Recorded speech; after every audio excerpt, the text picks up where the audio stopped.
San Diego is full of great places for you and your dog, too. Joining me now is a local author, Donna Lawrence, who has gathered more than 70 of the best places to hike, stroll, or you can just walk with your canine companion.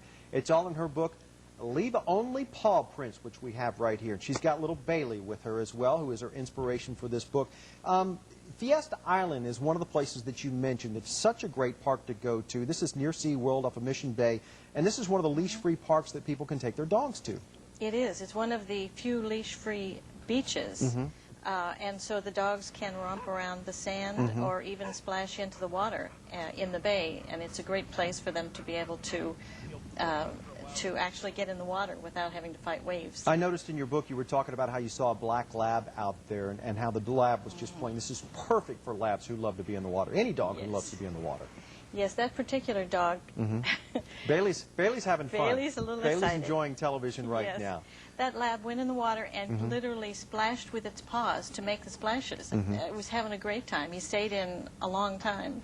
Mission Trails Regional Park, this is another place that you rate.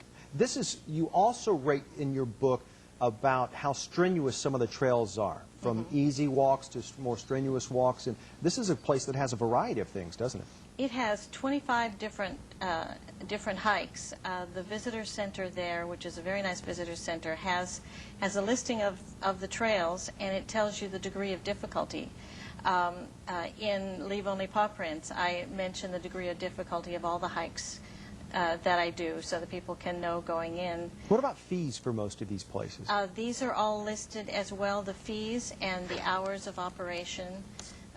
And specifically where you can take the dog off leash, where you need to keep him on a leash, and usually it's a short leash, either 6 feet or 8 feet, depending on the parks. Some of the other places you mentioned, Lake Poway, what a great place because of the fishing and the trails. There's no swimming for dogs there, but some fantastic hikes you were talking about in the book. Right. It's a beautiful little park overlooking the lake, and there is a there's a trail that goes around the end of the lake. Bailey wants to go to Lake Poway, doesn't he? He does. He wants to walk. He wants to go. Okay. Los Penasquitos, mountain lion warnings there, so we got to watch out for that a little bit. But you won't really see them, but there are the warnings that are there. There are some warnings.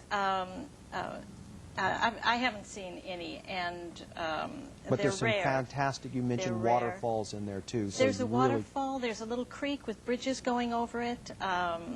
There's a trail of about 6 miles, pretty level, so it's an easy walk, but a nice walk. You can go back and forth across the little creek. It's really lovely. I love what you mentioned about Cuyamaca Rancho State Park, because this is an area that burned, a lot of it burned back in 2003, but they've really opened up a lot up. Everything's been done very nicely there.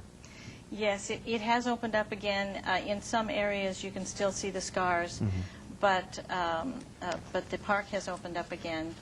And in the state parks, there are just a few places where you can walk. Some great places to go with your dog. Yeah, and I want to mention also in your book, you also mentioned about some of the great hotels that allow pets as well. And you're going to have a book signing on July the 6th in La Jolla from 1 to 3 o'clock. Thank you so much for coming in today. Books. We appreciate you coming in here today. Thank you very much.